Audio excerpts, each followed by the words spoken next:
નમસ્કાર દોસ્તો, 22 એપ્રિલ 2025 રોજ જમ્મુ કાશ્મીરના પહેલગામમાં એક ભયાનક આતંકવાદી હુમલો થાય છે અને 27 લોકો મોતને ભેટે છે. કહેવાની જરૂર નથી કે 27માં 25 આપણા હિન્દુઓ હતા, જેમને પહેલા એમનો ધર્મ પૂછ્યો, પછી એમને ગોળી મારી દેવામાં આવી. આજે આ વિડીયોમાં આ બધી જે ચર્ચાઓ થઈ ગયેલી છે મીડિયા ઉપર, સોશિયલ મીડિયા ઉપર, એની વાત નથી કરવી. અમુક એવા પોઈન્ટ્સ ઉપર વાત કરવી છે જેના ઉપર ના તો મીડિયા ચર્ચા કરી રહી છે, ના સોશિયલ મીડિયા ઉપર કોઈ ધ્યાન આપી રહ્યું છે. પહેલી વસ્તુ, ધર્મ પૂછીને માર્યા, જાતિ નહીં, ભાષા નહીં, પ્રાંત નહીં, વિચારધારા નહીં, પણ ધર્મ પૂછીને માર્યા. આ લાઈનને એટલી બધી હાઇલાઇટ કરવામાં આવી છેલ્લા 3 દિવસોમાં કે એની અંદર બીજા ઘણા બધા મુદ્દાઓ દબાઈ ગયા. એ બધા મુદ્દાઓ દબાઈ ગયા, જેમ કે આતંકવાદીઓ આવ્યા ક્યાંથી, આ હત્યાકાંડ કરીને જતા ક્યાં રહ્યા, અને જતા રહ્યા કોઈના હાથમાં ના આવ્યા, ત્યાં કેમ કોઈ સુરક્ષાકર્મી હાજર ન હતો, સરકારની જવાબદેહી, બધું જ આ એક વાક્યની નીચે દબાઈ ગયું કે ધર્મ પૂછીને માર્યા. ઓનેસ્ટલી કહું છું, મને 2 દિવસ સુધી ભરોસો નહોતો થતો કે હકીકતમાં આવું બની પણ શકે કે પાકિસ્તાનથી આતંકવાદીઓ આવે, લોકોને કહે કે તમે અલગ અલગ થઈ જાઓ, હિન્દુ મુસ્લિમ, અને હિન્દુઓને અને ખાસ કરીને પુરુષોને મારી નાખે, એમને કલમા પડવાનું કહે, અને જે ના પડી શકે એને મારી નાખે, પેન્ટ ઉતારીને પ્રાઇવેટ પાર્ટ ચેક કરીને એને ખ્યાલ આવે કે હિન્દુ નથી તો એને મારી નાખે. મને ભરોસો જ નહોતો થતો, કારણ કે આજ સુધીનો જે આતંકવાદનો ઇતિહાસ છે ભારતમાં, એ ઇતિહાસ એવું કહે છે કે આતંકવાદીઓ આવે છે, ધડાધડ ફાયરિંગ કરે છે, અને આ ગોળીબારમાં જેટલા લોકોને લોકો મોતને ઘાટ ઉતારી શકે એટલો લાશોનો ઢગલો કરીને ઘડીના 6ઠ્ઠા ભાગમાં ત્યાંથી રવાના થઈ જાય છે. આતંકવાદીઓ રાહ નથી જોતા પૂછવામાં આ કોણ છે, આ કોણ નથી, ફલાણું ઢીકડું, એ જસ્ટ એનું કામ કરવા આવ્યા છે, આતંક ફેલાવવો છે, અરાજકતા ફેલાવવી છે, ફેલાવીને જતા રહે છે. આતંકવાદના ઇતિહાસમાં ભારતમાં પ્રથમ વખત આવું બન્યું છે કે આતંકવાદીઓ આરામથી આવ્યા. કહે છે કે 40 મિનિટ સુધી તેઓ ત્યાં પ્રવાસીઓની વચ્ચે હતા, 20 મિનિટ સુધી આ હત્યાકાંડ ચાલ્યો હતો. ત્યાં હવે જ્યારે મેં સોશિયલ મીડિયા ઉપર પ્રત્યક્ષદર્શીઓના વિડીયો જોયા, જે ભોગ બનનાર પરિવાર છે એમના નિવેદન સાંભળ્યા, ત્યારે ખરેખર હચમચી જેવા આવ્યું અંદરથી કે આટલી બધી લાપરવાહી. 40 મિનિટ સુધી, હવે રિપોર્ટ્સ કહે છે કે આતંકવાદીઓ ત્યાં હાજર હતા, હથિયાર લઈને ત્યાં લોકોની વચ્ચે હતા, 20 મિનિટ સુધી આ હત્યાકાંડ થયો, આતંકવાદીઓ લોકોને અલગ કર્યા, ધર્મ પૂછીને ગોળી મારી દીધી, પેન્ટ ઉતાર્યો, કલમા પડવાનું કહ્યું, અને એ બી બધું આટલું શાંતિથી થયું. ત્યાં સુધી ત્યાં કોઈ સુરક્ષાકર્મી ના આવ્યો, કોઈ ફોજનો માણસ ના આવ્યો. હત્યાકાંડ કર્યા બાદ પણ આતંકવાદીઓ આરામથી ત્યાંથી જતા રહ્યા, જાણે મામાના ઘરે ફરવા આવ્યા હોય ને ફરીને જતા રહ્યા. ચલો માન્યું કે ત્યાં 2000 લોકોની સુરક્ષામાં હાજર કોઈ નહોતું, એ પહેલગામમાં એ સ્થળે કોઈ નહોતું, પણ શું એ સ્થળની આસપાસ 5 થી 7 કિલોમીટરમાં પણ કોઈ સિક્યોરિટી વાળા નહીં હોય, કોઈ ફોજનો માણસ નહીં હોય? સોશિયલ મીડિયામાં મેં ઘણા લોકોના એવા પણ નિવેદન સાંભળ્યા કે અમે પણ ગયા વર્ષે પહેલગામ ગયા હતા કાશ્મીરમાં. એ હાઈલી સિક્યોર્ડ એરિયા કહેવાય છે પહેલગામ. તમે 10 મીટરે 100 મીટરે જાઓ એટલે તમને એક પોલીસ ચોકી દેખાય, હથિયારધારી આપણા સૈનિકો ઉભા હોય એ દેખાય. અને આ વખતે 2000 લોકોની હાજરી અને એક પણ સુરક્ષાકર્મીને આ સવાલ નથી ઉદ્ભવતો. આપણે સુરતમાં જે શૈલેષભાઈ આ ઘટનાનો ભોગ બન્યા છે, એમના પત્નીએ કાર પાટીલ અને હર્ષ સંઘવીને ખૂબ જ વેધક સવાલો પૂછ્યા હતા. તમે પણ એ વિડીયો જોયો હશે. કોપીરાઇટ ઇસ્યુથી હું વિડીયો બતાવી શકું એમ નથી, પણ લગભગ બધાએ જોઈ જ લીધો હશે. ખૂબ જ તીખા સવાલ એમણે પૂછ્યા હતા કે શા માટે ત્યાં કોઈ હાજર નહોતું. તમે પોતે નેતાઓ 2,000 સિક્યોરિટી ગાર્ડ લઈને ફરો છો, અને 2000 લોકોની સિક્યોરિટીમાં એક પણ વ્યક્તિ ત્યાં હાજર કેમ નહોતું? અમે જે ટેક્સ ભરીએ છીએ, toll tax, road tax, GST, અને કેટલા ટેક્સ ભરીએ છીએ, ટેક્સના પૈસા જાય છે ક્યાં? અરે હું તો એનાથી વધારે પૂછું છું કે આ વખતે તમે સંરક્ષણ બજેટ લગભગ 6.81 લાખ કરોડ રૂપિયા રાખ્યું છે, તો એ બધા પૈસાનું તમે કર્યું શું? જો તમે હથિયારો ખરીદ્યા હોય, સંરક્ષણમાં, સુરક્ષામાં વાપર્યા હોય, તો આવડી મોટી ચૂક કઈ રીતે થઈ ગઈ? કઈ રીતે આટલી શાંતિથી આતંકવાદીઓ ઘૂસી ગયા? તમારું ઇન્ટેલિજન્સ શું કરતું હતું? તમારી પોલીસ શું કરતી હતી? આઈબી શું કરતી હતી? ફક્ત તમારું આઈબી વિપક્ષના નેતાઓ ઉપર વોચ રાખવા માટે જ છે, આતંકવાદી ગતિવિધિઓ ઉપર વોચ રાખવા માટે નથી આપણું આઈબી. આપણું રો શું કરતું હતું? આપણી ઇન્ટેલિજન્સ, સિક્યોરિટી ફોર્સિસ, આ લોકોને શું ક્યારેય જાણકારી મળી જ નહોતી કે આવું કઈ થવાનું છે? જો એ લોકોને જાણકારી નહોતી મળી તો પછી બહુ મોટો ક્વેશ્ચન માર્ક છે કે આપણી સિક્યોરિટી એજન્સી શું કરી રહી છે, કે એમને ખબર પણ ના પડી કે 4 લોકો ઘૂસી ગયા છે. આપણા પ્રવાસીઓ વચ્ચે હાજર છે અને ગમે ત્યારે ગમે તે થઈ શકે એમ છે, અને ત્યાં એક પણ સિક્યોરિટી ગાર્ડ હાજર નથી. આટલી મોટી લાપરવાહી. અને એમ છતાં પણ અમુક લોકો સોશિયલ મીડિયા ઉપર કહે છે કે સરકારનો સાથ આપો, સરકારની ટીકા ના કરો. આવા સમયે સરકારની આલોચના ના કરો. અચ્છા, તો ક્યારે કરવાની? સરકારની ટીકા, સરકારની આલોચના નહીં કરવાની, સરકારને સાથ આપો. કેવી રીતે આપીએ તમે જ જણાવો. મૂંગા રહીને સાથ આપીએ સરકારને? સરકારને ના સવાલ પૂછીએ કે આ 2000 લોકો હાજર હતા, ત્યાં એક પણ સિક્યોરિટી ગાર્ડ કેમ નહોતો? અમે સરકારને સવાલ ના પૂછીએ કે તમે આતંકવાદીઓની કમર નોટબંધીથી ભાંગી નાખી હતી, આ કમર સાજી કઈ રીતે થઈ ગઈ? સરકારને સવાલ ના પૂછીએ કે પુલવામા પછી તમે જે એર સ્ટ્રાઇક કરી હતી ત્યાર પછી તમે જ દાવો કરતા હતા કે જમ્મુ કાશ્મીરમાં શાંતિ છે, શાંતિ છે, તો અચાનક આતંકવાદીઓ ક્યાંથી આવ્યા? આ સવાલ ના કરી શકીએ અમે? તમે જ કહેતા હતા ને કે હવે આતંકવાદીઓ છે ને, અમે એની કમર ભાંગી નાખી, અમે પાકિસ્તાનને આ રીતે સબક શીખાઈ દીધો, પેલી રીતે સબક શીખાઈ દીધો, તો હવે પછી આતંકવાદીઓ આ પાકિસ્તાનની આટલી બધી હિંમત કેવી રીતે થઈ ગઈ? ના પૂછીએ સવાલ. અને કયો સપોર્ટ જોઈએ છે? બધાએ તો સપોર્ટ આપ્યો. વિપક્ષના લગભગ દરેક નેતાએ, દરેક પાર્ટીના નેતાએ કહ્યું છે કે સરકાર જે બી એક્શન લેવા માંગે અમે સાથે છીએ. ઇવન એક જાગૃત નાગરિક તરીકે બધા જ લોકો કહે છે સરકારને જે એક્શન લેવું હોય એટલે અમે સાથે છીએ. એનાથી વધારે કયો સપોર્ટ જોઈએ? રહી વાત આલોચનાની અને સવાલની, તો સવાલ શેના ઉપર કરીએ? આવડી મોટી આતંકવાદી ઘટના બની ગઈ, લોકોને એનો ધર્મ પૂછીને મારી નાખવામાં આવ્યા, 27 લાશો ઢળી ગઈ, હજી અડધાના તો અંતિમ સંસ્કાર પણ નહોતા થયા, અને આપણા પ્રધાનમંત્રી બિહારમાં ચૂંટણી પ્રચાર કરવા માંડ્યા, અને તમે હજી કહો છો કે સવાલ ના કરીએ, આલોચના ના કરીએ? 27 લાશોની કોઈ કિંમત નથી પ્રધાનમંત્રીના મનમાં? મોદી સાહેબને ફક્ત એના ચૂંટણી પ્રચારની જ પડી છે. નીતિશ કુમાર સાથે ત્યાં હસી મજાક કરે છે બેઠા બેઠા, એને એ પણ વિચાર નથી આવતો કે હજી હમણાં 27 લોકોની લાશો પહેલગામમાં પડી ગઈ છે, એમાં અડધાના તો હજી અંતિમ સંસ્કાર પણ નથી થયા, અને હું અહીંયા બેશરમની જેમ ચૂંટણી પ્રચાર કરું છું. બિહારની ધરતી ઉપરથી હું કહું છું આતંકવાદીઓને જવાબ આપવામાં આવશે. કેમ ભાઈ? બિહારમાં ચૂંટણી આવે છે એટલે? દિલ્હીમાંથી જવાબ આપો ને. પણ નહીં, સવાલ નહીં કરવાનો, એક પણ સવાલ નહીં કરવાનો, સરકારની આલોચના નહીં કરવાની. તો શું કરવાનું? સોશિયલ મીડિયા ઉપર નફરત ફેલાવાની. કેવી નફરત? આ ફોટામાં જુઓ તમે, આવી નફરત ફેલાવાની. આ મોરબીમાં જગ્યાએ જગ્યાએ પોસ્ટર લાગી ગયા છે કે એ લોકોએ ધર્મ પૂછીને ગોળી મારી, તમે ધર્મ પૂછીને ખરીદી તો કરો એટલીસ્ટ. ખરેખર મુસ્લિમોનો કે કાશ્મીરીઓનો આર્થિક બહિષ્કાર કરી નાખવાથી આતંકવાદનું સોલ્યુશન આવી જવાનું છે એવું તમને ખરેખર લાગે છે? જો આવી રીતે સોલ્યુશન આવી જાય એવું તમે માનતા હોય તો મને જરાય શંકા નથી તમારા અંધભક્ત હોવા ઉપર, કારણ કે ના તો તમને ઇતિહાસની કોઈ જાણકારી છે, ના અર્થશાસ્ત્રની જાણકારી છે કે જ્યારે તમે કોઈની આર્થિક રીતે બહિષ્કાર કરો છો, આર્થિક કમર ભાંગી નાખો છો, ત્યારે એ લોકો દબાતા નથી, એ લોકો ઓર ગુનાહિત પ્રવૃત્તિ તરફ વળે છે.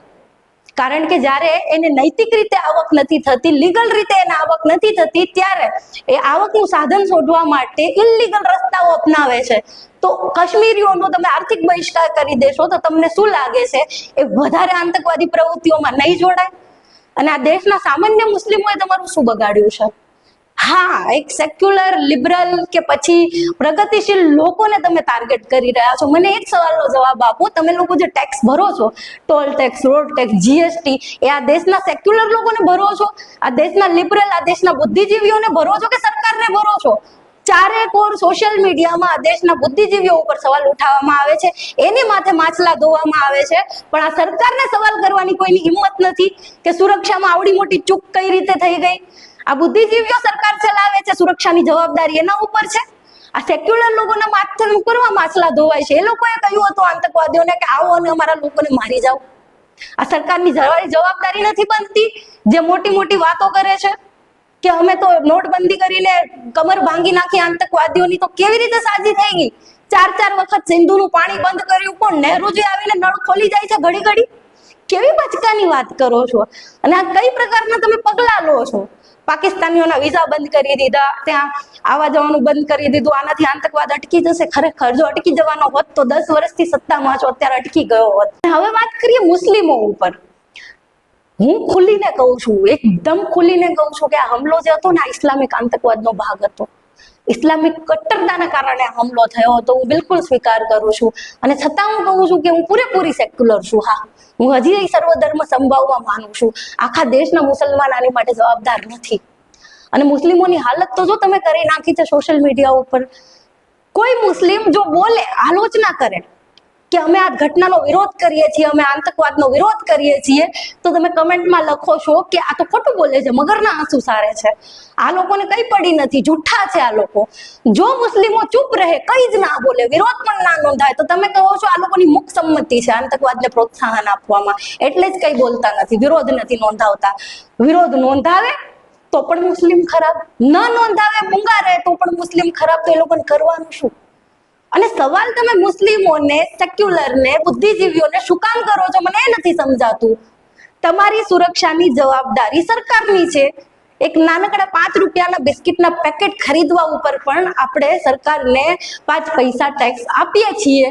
તો એ દરેક વસ્તુ ખરીદવા ઉપર તમે જેટલો ટેક્સ ભરો છો, જીવવા ઉપર, તમારા સવારથી લઈને સાંજ સુધીમાં, એ બધા જ ટેક્સના પૈસા આ નેતાઓ પાસે, આ સરકાર પાસે જાય છે. તો સવાલ તમે એને કેમ નથી પૂછતા કે આવડી મોટી સુરક્ષામાં ચૂક શા માટે થઈ ગઈ? શું આતંકવાદીઓને જમીન ખાઈ ગઈ કે આસમાનમાં જતા રહ્યા, ક્યાં ગાયબ થઈ ગયા? ક્યાંક તો ગયા હશે ને, એટલામાં જ હશે. માન્યું કે ત્યાં કોઈ હાજર નહોતું સિક્યોરિટી વાળું, પણ આસપાસ 7-8 કિલોમીટરમાં પણ કોઈ હાજર નહોતું. માન્યું કે પહાડી ઇલાકો છે, ત્યાં ઘર વર હોય ના શકે, પણ આજુબાજુ ક્યાંક તો હશે ને. તમે લોકો એ પણ કહો છો કે ત્યાંના સ્થાનિક મદદ વગર આટલું બધું આતંકવાદ પોસિબલ જ નથી. ચલો એ પણ આપણે થોડી વાર વિચારી લઈએ કે હા, ત્યાંના કોઈ સ્થાનિકે પણ મદદ કરી હશે. તો એ આતંકવાદીઓ એ ઘટના સ્થળ ઉપરથી એ સ્થાનિકના ઘરે તો ગયા હશે ને, હાથમાં હથિયાર લઈને. તો એટલા રસ્તામાં ક્યાંય એને કોઈ સિક્યોરિટી ફોર્સિસ આડી નહીં આવી હોય, કોઈ સિક્યોરિટી ગાર્ડ, કોઈ ફોજનો જવાન આડો નહીં આવ્યો હોય, કોઈ મળ્યું જ નહીં હોય જે આ લોકોને રોકી શકે. ત્યાં નજીકમાં તો કોઈ ઘર નહીં જ હોય જે આતંકવાદીઓને છાવરતા હશે. થોડા તો દૂર હશે ને એ પહાડી ઇલાકાથી, ત્યાં તો એ ગયા હશે ને. બાકી ક્યાં છુપાઈ જાય? ત્યાં શું કોઈ સિક્રેટ ટનલ છે જેમાંથી ગળીને પાછા પાકિસ્તાન જતા રહે? કે કોઈ અલૌકિક શક્તિ ધરાવતા હતા કે ગાયબ થઈ ગયા હત્યાકાંડ કરીને? ગયા ક્યાં? આ તો સવાલ કોઈ પૂછો. અને આવ્યા ક્યાંથી? કોઈએ રોક્યા નહીં. આપણી સરહદો ઉપર આપણે કહીએ છીએ આપણી સરહદો આટલી બધી સ્ટ્રોંગ છે, પાકિસ્તાન આપણે ત્યાં 2,000 કિલોમીટર અંદર ઘૂસીને ગામડા વસાવી દે છે, ત્યાં સુધી આપણા પ્રધાનમંત્રી કહે છે ના કોઈ ઘુસાય ના કોઈ ઘુસેગા. આ તો સારું છે, આ હુમલા પછી એમ નથી કીધું ના કોઈ આયા થા ના કિસીને મારા થા. નહીં તો હવે તો કઈ પણ આશા રાખવી નકામી છે આ માણસ પાસે, જે પોતાના દેશના દેશવાસીઓના 27 લોકોના અંતિમ સંસ્કાર પણ ન થયા હોય અને ચૂંટણી પ્રચારમાં જતા રહે, એની પાસેથી બીજી આશા પણ શું રાખી શકાય? ખેર, રાજકારણીઓ ઉપર તો જેટલું બોલીએ ને એટલું ઓછું છે. આ દેશની જનતાને મારે પૂછવું છે કે જેને તમે તમારી સિક્યોરિટીની જવાબદારી આપી છે એને છોડીને તમે અન્ય લોકોને શું કામ ટાર્ગેટ કરો છો? જે દહાડિયા છે, જેને તો પૈસા મળે છે આવી પોસ્ટ કરવાના, કમેન્ટ કરવાના, નફરત ફેલાવવાના, એ 2 રૂપિયા પર કમેન્ટ વાળા દહાડિયાને મારે કઈ નથી કેવું. એ તો એનું ઘર ચલાવે છે, એનું પેટ ભરવા માટે કરે છે. પણ નોર્મલ લોકો જે પોતાની આંખો, પોતાનો દિમાગ બંધ રાખીને બેઠા છે, જોવાની કોશિશ પણ નથી કરતા કે આમાં ખરેખર કોનો વાંક છે, એ લોકોને મારે પૂછવું છે કે તમને નથી લાગતું કે તમારી લાગણીનો ફાયદો કોઈ રાજનૈતિક પાર્ટી, કોઈ ધર્મના ઠેકેદારો ઉઠાવી રહ્યા છે અને તમે ચૂપચાપ જોઈ રહ્યા છો, તમને ખબર પણ નથી પડતી?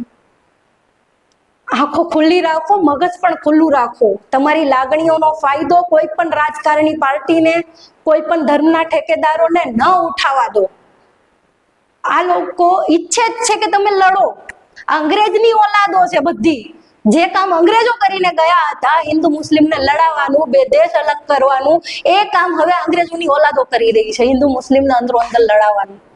શું થશે? તમને ખરેખર એવું લાગે છે કે આ ઘટના પછી આપણે સોશિયલ મીડિયા ઉપર મુસ્લિમોનો આર્થિક બહિષ્કાર કરી નાખીએ, સામાજિક બહિષ્કાર કરી નાખીએ, હિન્દુ રાષ્ટ્ર બનાવીને બધા મુસ્લિમોને પાકિસ્તાન ભેગા કરી દઈએ, અથવા તો નરસંહાર કરીને પૂરા કરી નાખીએ તો બધું શાંત પડી જશે? ખરેખર એવું લાગે છે? આ દેશની સમસ્યા ગરીબી, મોંઘવારી, બેરોજગારી, મહિલા સુરક્ષા, બાળ સુરક્ષા નહીં, પણ ખાલી મુસ્લિમ છે એવું ખરેખર તમને લાગે છે? તો ચલો એક કામ કરો, મુસ્લિમોને હટાવી દો નકશામાંથી. ચલો થોડા ઇતિહાસમાં જાઓ, તમને હું જણાવું કે જ્યારે આ દેશમાં મુસ્લિમ નહોતો ને ત્યારે પણ સમસ્યા તો હતી. મુસ્લિમ લગભગ આવ્યા છે ભારતમાં 11મી કે 12મી સદીમાં. એની પહેલા અહીંયા મુસ્લિમ હતા જ નહીં. એની પહેલા અહીંયા આપણા જ લોકો હતા જેને અત્યારે સંયુક્ત રીતે હિન્દુ કહેવામાં આવે છે, જે અલગ અલગ સંપ્રદાય અને મતોમાં વહેંચાયેલા હતા. મને ખબર છે મોટા ભાગના લોકોએ ઇતિહાસના ક્લાસ બંક કર્યા છે અને ઇતિહાસના નામે ફક્ત વોટ્સએપની પોસ્ટ જ વાંચી છે, એટલે એમના ઇતિહાસની ખબર જ નહીં હોય. પણ એઆઈ નો જમાનો છે અત્યારે. ગ્રોક, ચેટ જીટીપી, ડીપસીકમાં જઈને હું જે જાણકારી આપી રહી છું ને એની એક વખત ખરાઈ કરી લેજો. શું આપણા દેશમાં મુસ્લિમોના આવ્યા પહેલા અહીંયા ભયંકર ભાઈચારો હતો? પૂછજો તમે ગ્રોક ને, ચેટ જીટીપી ને. શૈવ મત અને બૌદ્ધ અને વૈષ્ણવ મત વચ્ચે કેવો લોહિયાળ જંગ થતો હતો. કદાચ જાણીને આશ્ચર્ય થશે. શિવને માનવા વાળા અને વિષ્ણુને માનવા વાળા એકબીજાના લોહીના તરસ્યા હતા આ જ દેશમાં. નવાઈ લાગશે જાણીને તમને. આ સાચી વાત છે. ઓમ નમઃ શિવાય બોલી દે કોઈ વૈષ્ણવ પંથ વાળાની સામે, ઓમ નમો નારાયણ બોલવા વાળાની સામે તો લોહિયાળ જંગ ખેલાઈ જતો. તો આ જ દેશમાં આ વસ્તુ થયેલી છે. અને તમને એવું લાગે છે કે બધી સમસ્યાઓ મુસ્લિમોના આવ્યા પછી જ આવી છે? બૌદ્ધ અને અત્યારે જે સંગઠન બનાવીને જેને હિન્દુ કહેવામાં આવે છે એમના વચ્ચે કેવો ભાઈચારો હતો એ પણ એક વખત તમે એઆઈ ને પૂછી લેજો. છતાં પણ માની લઈએ કે આ દેશની એકમાત્ર સમસ્યા મુસ્લિમ છે, એ જતા રહેશે તો આપણે બધા શાંતિથી જીવી શકીશું. તો પણ હું તમને કહી દઉં, નહીં જીવી શકો. રાજકારણ ક્યારેય ઈચ્છતું જ નથી કે દેશમાં શાંતિ બની રહે. જો દેશમાં શાંતિ રહે તો પછી રાજકારણીઓની જરૂરત શું છે? તમે શેના નામ ઉપર વોટ આપશો?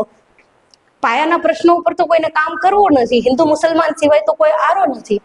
હિન્દુ મુસલમાનમાંથી જો મુસ્લિમ નીકળી જશે તો બીજો મુદ્દો તૈયાર જ છે, દલિત અને સવર્ણનો મુદ્દો. પછી દલિત અને સવર્ણને લડાવશે. પછી કોને દેશમાંથી કાઢશો તમે? પછી કોનો નરસંહાર કરશો? કોનો આર્થિક બહિષ્કાર, સામાજિક બહિષ્કાર કરશો? આંખો અને દિમાગ બંને ખોલો. મુસ્લિમોનો બહિષ્કાર કરવાથી, આર્થિક સામાજિક બહિષ્કાર કરવાથી તમારી સમસ્યાઓનો અંત નહીં આવે. તમારી સમસ્યાઓનો અંત ત્યારે આવશે જ્યારે તમે તમારી સમસ્યાઓને ઓળખશો કે તમારી ખરેખર સમસ્યા છે શું. તમારી સમસ્યા છે ગરીબી, બેરોજગારી, મોંઘવારી, ભૂખમરી અને સુરક્ષા. સૌથી મોટી સમસ્યા છે સુરક્ષા. આપણા દેશમાં સરહદ ઉપરથી 4 જણા આવે છે અંદર, આવીને 40 મિનિટ સુધી આપણા જ લોકોની વચ્ચે રહે છે. 20 મિનિટ સુધી અંધાધૂંધ ફાયરિંગ કરે છે અને આરામથી પૂછે છે લોકોને આમાંથી હિન્દુ કોણ છે, મુસ્લિમ કોણ છે. હિન્દુઓને અલગ પાડીને મારી નાખે છે. કલમા પડવાનું કહે છે, એના પેન્ટ ઉતાવરાવીને એના પ્રાઇવેટ પાર્ટ ચેક કરે છે. આટલું બધું એની પાસે સમય છે, મતલબ એને બીક પણ નથી કે થોડો વધારે સમય લેવાઈ જશે અને કોઈ સિક્યોરિટી ફોર્સના લોકો આવી જશે તો શું થશે, કેવી રીતે અમે અમારી જાતને બચાવશું, કેવી રીતે ભાગશું. જરાય ડર નથી. અને શાંતિથી પૂછી રહ્યા છે અને મારીને જતા રહે છે. આવી સિક્યોરિટી આપે છે સરકાર આપણને, અને આપણે લોકો એને સવાલ પણ નથી કરતા. અને અહીંયા દેશના મુસ્લિમોને કે કાશ્મીરના લોકોને નફરત ન કરવાની જો વાત કરું છું તો એનો મતલબ એવો નથી કે હું ઇસ્લામિક આતંકવાદને છાવરું છું. બિલકુલ નહીં. હું તો નામ લઈને કહું છું કે ઇસ્લામિક આતંકવાદ, ધર્મના નામે જે પણ ખોટા કામ થાય છે એનો વિરોધ હોવો જ જોઈએ. કોઈ કાળે એને છાવરવું ના જોઈએ. ચાહે મુસ્લિમો કરે, હિન્દુઓ કરે, બૌદ્ધો કરે, જૈન કરે, જે બી કરે, એ બધાનું નામ લઈને કહેવું જોઈએ કે હા, આ ધર્મના નામે જે કતલેઆમ થઈ રહી છે ના થવી જોઈએ. એમાં તમારું સેક્યુલરિઝમ નહીં અભડાઈ જાય. માનજો મારી વાત, બોલજો, ખુલ્લે આમ બોલજો કે હા, આ ઇસ્લામિક આતંકવાદનો ભાગ હતો, પણ આની પાછળના કારણો પણ જાણવાની કોશિશ કરજો. અને જ્યારે આ શબ્દ તમે બોલો ને ઇસ્લામિક આતંકવાદ, ત્યારે એ પણ યાદ રાખજો કે ઇસ્લામિક આતંકવાદથી ફક્ત બિન મુસ્લિમો પરેશાન નથી, પણ મુસ્લિમોનો પણ એક બહુ મોટો વર્ગ આ જાહિલિયતથી પરેશાન છે. કારણ કે પાકિસ્તાનમાં જ્યારે બોમ્બ બ્લાસ્ટ કરવામાં આવે છે, સ્કૂલોમાં, મસ્જિદોમાં નાના નાના બાળકોને મોતને ઘાટ ઉતારી દેવામાં આવે છે. શિયા, સુન્ની, બરેલવી એ બધા એકબીજા વચ્ચે લડે છે, ત્યારે નથી પૂછતા કે તમે કયા ધર્મના છો. અને ખબર જ છે આપણા જ સહધર્મી છે, તો બી મારી નાખે છે. કારણ કે આતંકવાદની વિચારધારામાં જ આતંક છે, અરાજકતા છે. એ નથી જોતું કે આપણા ધર્મનું છે, આપણા જાતિનું છે, આપણા સમાજનું છે, જ્ઞાતિનું છે. એને મન ફક્ત ને ફક્ત અરાજકતા ફેલાવી છે, આતંક ફેલાવવો છે. ખરેખર એને કોઈ જાતિ, જ્ઞાતિ, ધર્મ નથી. એમ છતાં હું કહું છું કે એને છાવરવાની જરૂર નથી. છે ઇસ્લામિક આતંકવાદ તો છે, પણ એની આડમાં તમે દેશના બીજા અસંખ્ય મુસ્લિમોને ટાર્ગેટ કરો એ કેટલું યોગ્ય છે? એને તમારું શું બગાડ્યું છે? કે કાશ્મીરનો તમે આર્થિક બહિષ્કાર કરવાની ચીમકી આપો છો, તો એ કાશ્મીરીઓએ તમારું શું બગાડ્યું છે? પૂછો એ કાશ્મીરમાંથી જે લોકો જઈને આવ્યા છે, આ ઘટનાનો જે ભોગ બન્યા છે, એમના ઇન્ટરવ્યુ જુઓ. એ લોકો ખુદ કહી રહ્યા છે કે એ સમયે કાશ્મીરીઓએ જ એમની મદદ કરી હતી. એમને ઘોડા ઉપર, એમના વાહનો ખંભા ઉપર ઉપાડીને એ લોકો એમને એમના સ્થળ સુધી, આપણા આર્મીના કેમ્પ સુધી પહોંચાડેલા છે. પૈસા નથી લીધા ઘોડાવાળા લોકોએ, ત્યાં લોકોએ પોતાના ઘર, પોતાની મસ્જિદ ખોલી દીધી, 1 રૂપિયો લીધા વગર લોકોની ત્યાં સારવાર કરી છે, લોકોને ત્યાં સાચવ્યા છે. અને બીજી બાજુ કાશ્મીરથી રિટર્ન જે ફ્લાઇટ છે એના ભાવ 4 ગણા વધારી દીધા. આ ધ્યાનમાં આવ્યું કોઈને? એ ગરીબ ઘોડાવાળાએ પૈસા જાતા કર્યા કે આપણા મહેમાન છે, આની પાસે આ લોકો આતંકવાદનો ભોગ બન્યા છે, આપણે આનો ફાયદો ના ઉઠાવવો જોઈએ. પણ અદાણી સાહેબ ફ્લાઇટના ભાવ વધારી દીધા, 25,000 ભાવ કરી દીધું. ત્યાંના જ ટુરિસ્ટોના વિડીયો છે સોશિયલ મીડિયા ઉપર, જોજો કે અમે ઘરે પાછા નથી ફરી શકતા, ભાવ વધારી દીધા છે ફ્લાઇટના. આ આર્થિક આતંકવાદ તમને નથી દેખાતો? ખબર જ છે કે આપણા દેશના લોકો ત્યાં અટવાઈ ગયા છે, એ લોકોને ઘરે જવું છે, ઘરના લોકો પરેશાન છે, ત્યારે ફ્લાઇટના ભાવ વધારી દેવા, આને તમે શું કહેશો? આ વાત કેમ ધ્યાનમાં નથી આવતી? અને ફરીને હું તમને પાછો જમીની પ્રશ્ન પૂછવા માટે કહું છું. તમે ટેક્સ સરકારને ભરો છો, તમારી સુરક્ષાની જવાબદારી સરકારની છે, તો સવાલ પણ સરકારને કરો. બુદ્ધિજીવીઓના માથે, સેક્યુલર લોકોના માથે, મુસ્લિમોના માથે માછલા ના ધોવો. સરકારને સવાલ પૂછો કે સુરક્ષામાં આટલી મોટી ચૂક કઈ રીતે થઈ? આપણી સુરક્ષા એજન્સી શું કરતી હતી? આપણું રો શું કરતું હતું? આપણું આઈબી શું કરતું હતું? આપણું આઈબી શું ફક્ત વિપક્ષના નેતાઓ ઉપર ધ્યાન રાખવા માટે જ છે? આતંકવાદીઓ શું કરે છે આતંકવાદી ગતિવિધિઓ ઉપર નજર રાખવા માટે નથી? અરે આ વખતે તો સરકારના સમર્થક અને સરકારની એકદમ ગોદીમાં બેઠેલી ચેનલ આર ભારત ઉપર હંમેશા રહેતા જીડી બક્ષીનો પણ વિડીયો સોશિયલ મીડિયા ઉપર વાયરલ છે. એણે પણ સ્વીકાર કરી લીધું છે કે સરકારની ચૂક છે. જીડી બક્ષી ખુદ કહી રહ્યા છે કે આજે પેલી 4 વર્ષવાળી યોજના આવી છે એના લીધે આવડી મોટી ચૂક સર્જાઈ છે. 1.5 લાખ જેટલા સૈનિકોની ભરતી પેન્ડિંગ છે, એના લીધે આ ઘટના સર્જાઈ છે. અને એમ છતાંય ભક્તો કહે છે કે સરકારની આલોચના નહીં કરવાની. તો શું કરવાનું? ચૂપ રહેવાનું? ખેર, આજે આટલું જ. આનાથી વધારે તમે સહન પણ નહીં કરી શકો. મળીએ નવા વિડીયોમાં નવા વિષય સાથે. અને ફરીવાર યાદ અપાવું છું, સવાલ સરકારને કરજો, જવાબદારી સરકારની છે, બીજાની નથી.